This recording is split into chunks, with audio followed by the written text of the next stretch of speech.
Good morning, my favorite YouTube people. What's going on this morning? Sam, good morning. Good morning. What are you eating? Yeah, What are you eating? Food. All right. What'd you get? Cheese quesadilla, mozzarella sticks, and wings. Oh yeah. What a morning meal. I got bacon, eggs, hash browns, and toast, white toast. We're eating some Denny's this morning here, and then we got to stop by the UPS store to print something out.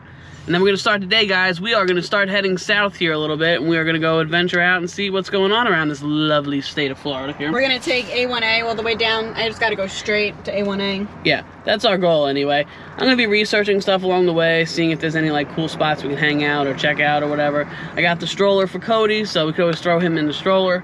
Yeah. It'd be nice to actually start using that. I think we're going to be using it quite a bit more in the summer when it gets hot and I can't leave him in the van as much. But yeah. And I want to see like if I want to get him used to it. Yeah. I mean he's quiet in it. That's for sure, right? He doesn't say terrified. much. Yeah, he doesn't say much. He doesn't talk much. I mean, he has plenty of room in there. I carry water and food, and he's not, I do it at the park that we always go to that way, like to get him used to it. Yeah, trying to get him acclimated to his new little house. Cody, how do you feel about your little house?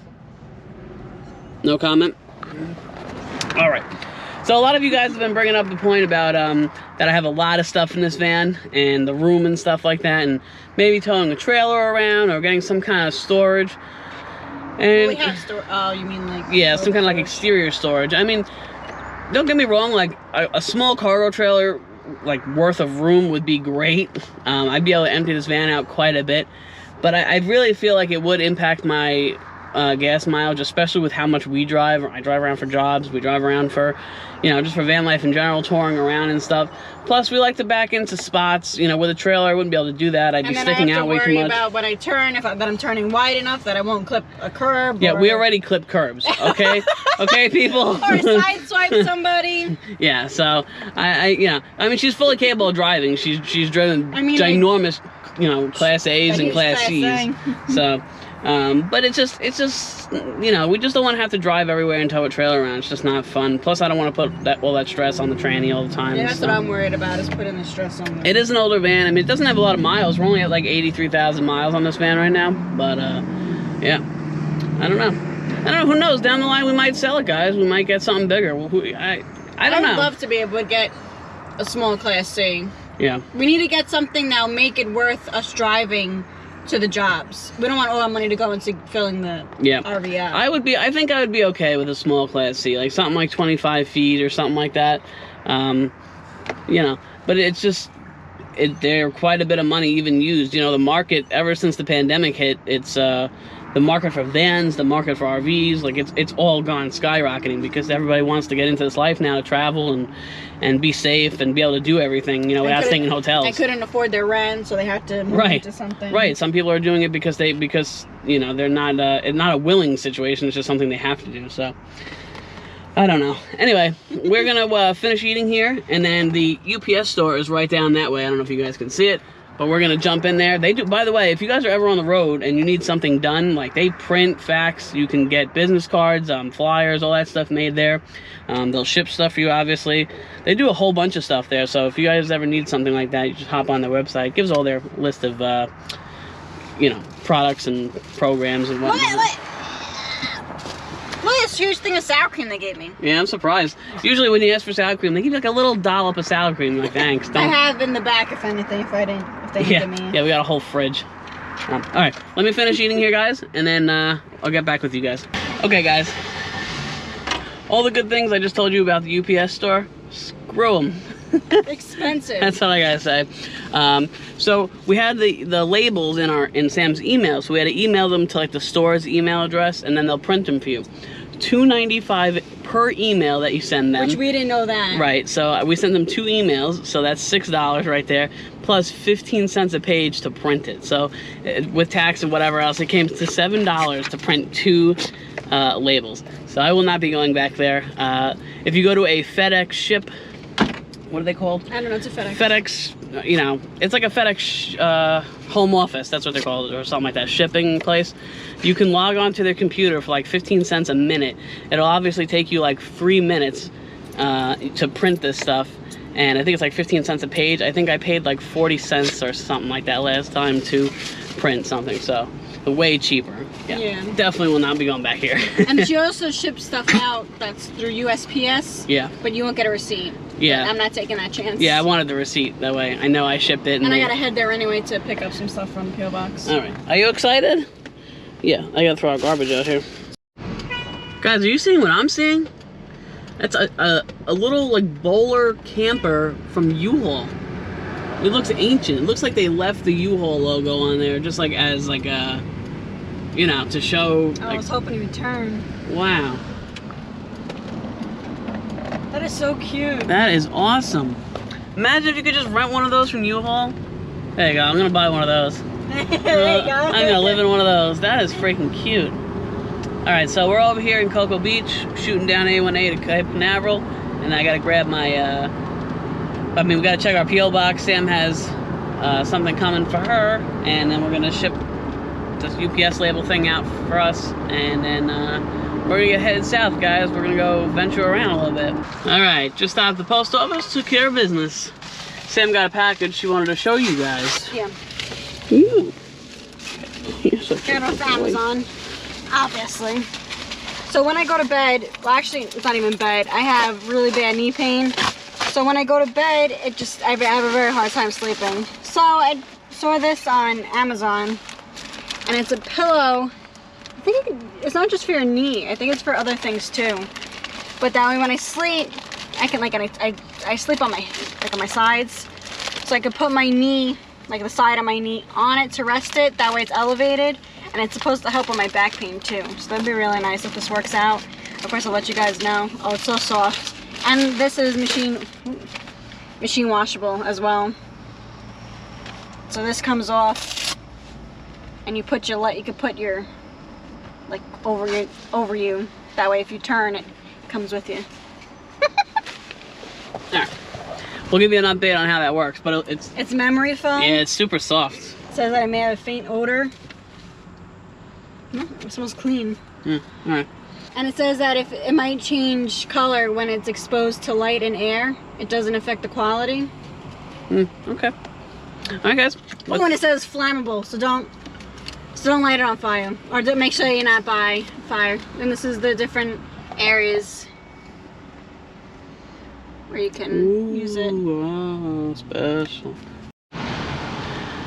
Guys, this is my dream rig right here. You see this Class BC? I don't know what they're really called. I don't want to video it too much, but those things are so cool. They're like a bigger van with an AC. They're like a mini C. They're so cool. Something like that size. That would be perfect for us. Yeah. All right, guys. So I was gonna head down south, but it seems like I'm being delayed by unforeseen circumstances due to a job, and this lady really needs me to come by tomorrow. And she's gonna be in Orlando, so I'm probably gonna be vlogging from Orlando tomorrow. So we'll make a day out of it. We'll hang out and, you know, maybe we'll tour around Orlando a little bit. But for today, gives me a little bit of time to do some generator maintenance. So I'm gonna pull the generator out and we're gonna work on it a little bit. All right, guys, today is officially generator maintenance day. So today what we're gonna be doing, which is pretty important, especially on this generator, is the spark arrestor over here tends to get pretty gunked up. Let me see if I can zoom you guys in a little bit. You can see it's fouled up. It has carbon monoxide buildup in it pretty much. And when that gets super filled up, it doesn't let all the emissions come out freely, and your generator might not start eventually, or it could run really rough. So today we're gonna take these 6 panels off. This pulls the screen off, and then there's 2 socket bolts in there. We're gonna pull those off. We're gonna pop this whole thing out and clean it. The whole process takes about 3-4 minutes, but it's super important to do it. That way your generator keeps running good and clean, and you'll get the best fuel consumption out of it as well. So give me a second, we're gonna pull this off and we'll clean it up.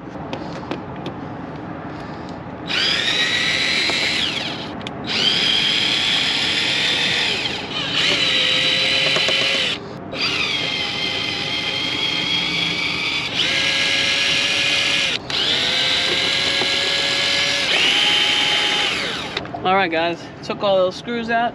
This just pops out now, pops off super easy, and gives you more room to get down to this area right here. All right, guys, we're gonna take off these 2 bolts here. These are both 8mm, so we're gonna put on a tiny little extension and take these bolts off.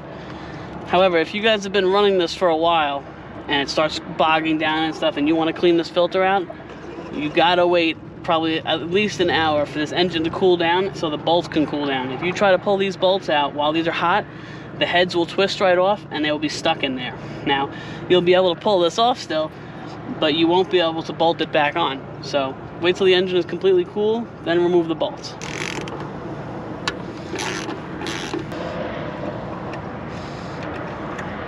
Bolt number 1.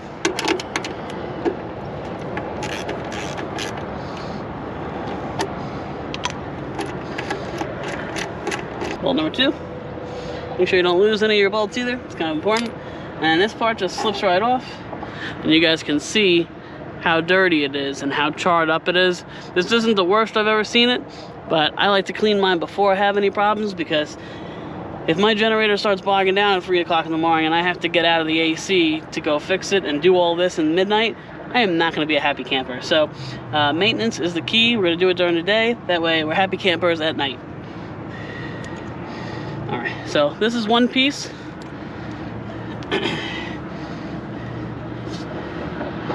And then this part can be a little tricky to get out. This is a second piece. And then this is just the frame part. Guys, keep in mind, you can run this generator without the spark arrestor in. However, there is a purpose to the spark arrestor. It keeps stray sparks from flying out and igniting loose debris around. So like leaves, grass, hay, whatever, stuff like that around. If you're in a state park, it's never happened to me personally, but I have heard stories where the game warden or the state trooper or whoever, you know, keeps behind the parks, they'll come around and they'll look for like a stick or something, and they'll go and try to poke it in there to see if you guys have one. If you don't have one, it's not going to be good. They'll tell you to shut your generator down. So even if you remove it for general use, just keep it. Throw it in a little baggie. That way you always have the parts. You can pop it back in case you guys decide to go to a state park. So what we're going to clean this with, you might be asking, is I bought SuperTech. This is carburetor and air cleaner, intake cleaner. You can use brake cleaner, parts cleaner. There's a whole bunch of stuff, and we're literally just going to pop the cap off.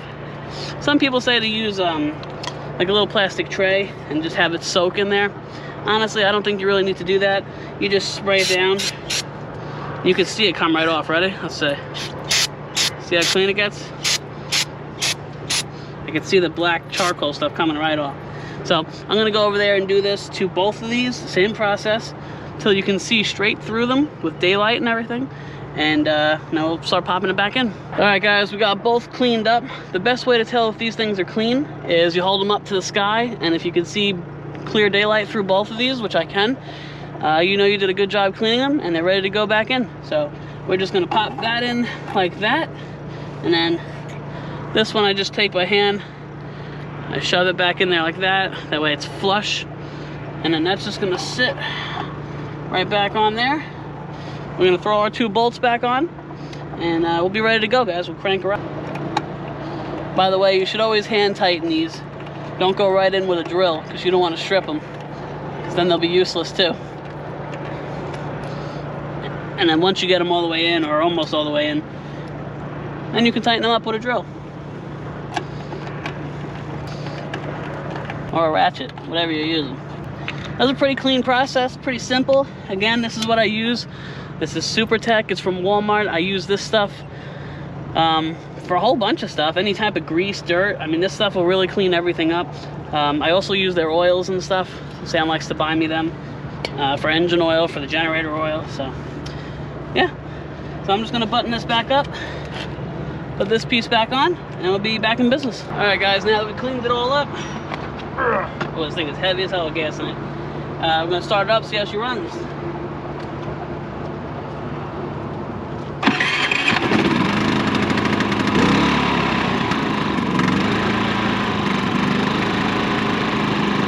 Burning like a kitten. Took a minute to get a little gas in because last night I accidentally ran it. Actually, 2 nights ago. We didn't use it last night. 2 nights ago I accidentally ran it dry, so probably took a little minute to get gas in it, but it's running great now. And then here's the eco mode difference. It's a super quiet generator. We're probably gonna run it a little bit, charge up our Jackeries. Alright guys, so a lot of you are always wondering how we run everything on our setup.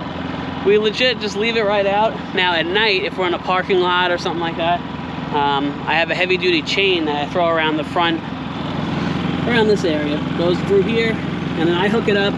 There's not many areas on here, so I hook it up, I throw it around a leaf spring, and it's secure, it's not going anywhere. Plus, if that AC ever shut off in there, I would instantly wake up, so nobody is taking this thing anywhere. And we just run it inside. I don't know what Sam's saying. She's saying something inside, but I can't hear her. But yeah, we're gonna charge up our Jackeries and stuff, guys, and just hang out here for a bit. All right, guys, so I'm messing around with my drop cloth here. Well, not drop cloth, this is a moving blanket. Super thick too, actually. Has really good reviews on Pop Up Freight's website. People say they beat on them all the time. They don't rip or tear. So it covers a majority of the bike, just about all of it. I mainly wanted it just to cover like the top plastics and the front paint and the motor paint and stuff. That way when I cover it with the tarp, with the motorcycle cover, you know, it won't be flapping and scratching the heck out of it. So it looks like it'll do the trick. It would cover all the way down here except the bars, you know, it makes it quite a bit wider. So, and the bars and the mirrors. So, but it's all good. It should do the trick. It's supposed to be nice today till around like 5 or 6 o'clock. Then it's gonna start raining. I think it's gonna be cloudy the rest of the day. So, but it's good to know that it fits. All right, guys, we are back on the road. We are heading towards Orlando. I got a job I gotta do in the morning, and then after that, we're gonna go hang out. Sam and I are thinking. She's saying that this jinxes us, but I'm really hoping it doesn't. Why are you bringing it up? But all right. We want to set up like some kind of base camp where we can hang low if we want to go off the road for, you know, a couple days or whatever. You know, we want to start investing in some property or whatever. So we found 2 pieces that we're possibly interested in, and we're going to be checking them out tomorrow.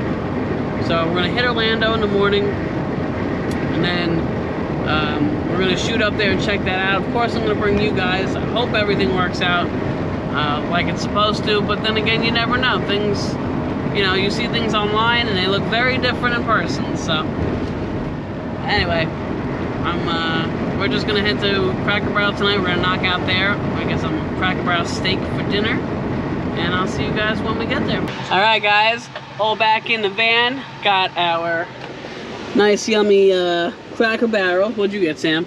Same thing, but a couple different sides. I tried the steak fries this time, so we'll see how that is. And, you know, we get steak a lot of times just to go because we got Cody and I don't want to leave him in the van. So I normally ask for A1 sauce, but a lot of the time I forget. Like today. Like today. So I carry around my own A1. A1 sauce. We got it from the dollar store. We bought 2 of them. So well, now we're down to 1 now. Yeah, but now that I forgot it, at least I have it, because that'll ruin my meal, man. If I don't have A1 sauce, I'm so mad. So we got that, and we're just gonna hang out. Cody has his little lair for tonight. He can hang out in here. Cody, what do you think? That's your new. That's where the generator goes. Yeah, that's your new apartment. Oh, if you guys can't tell, I got rid of that rug. Oh yeah, we got rid. It's over there now. Yeah, we got rid of this rug. We still have this one, but this one is gone. It was just getting. They're all getting too dirty. Well, no, the rug that was here is there. Yeah. And the rug that was there went in the garbage because that was just beat. Yeah. So, we're gonna hang out here for the night, guys. I got the generator running, so we're nice and cool in here. I'm gonna charge up the Jackeries tonight, may as well. Hope you guys are all doing great, and Sam and I'll see you in Orlando tomorrow morning.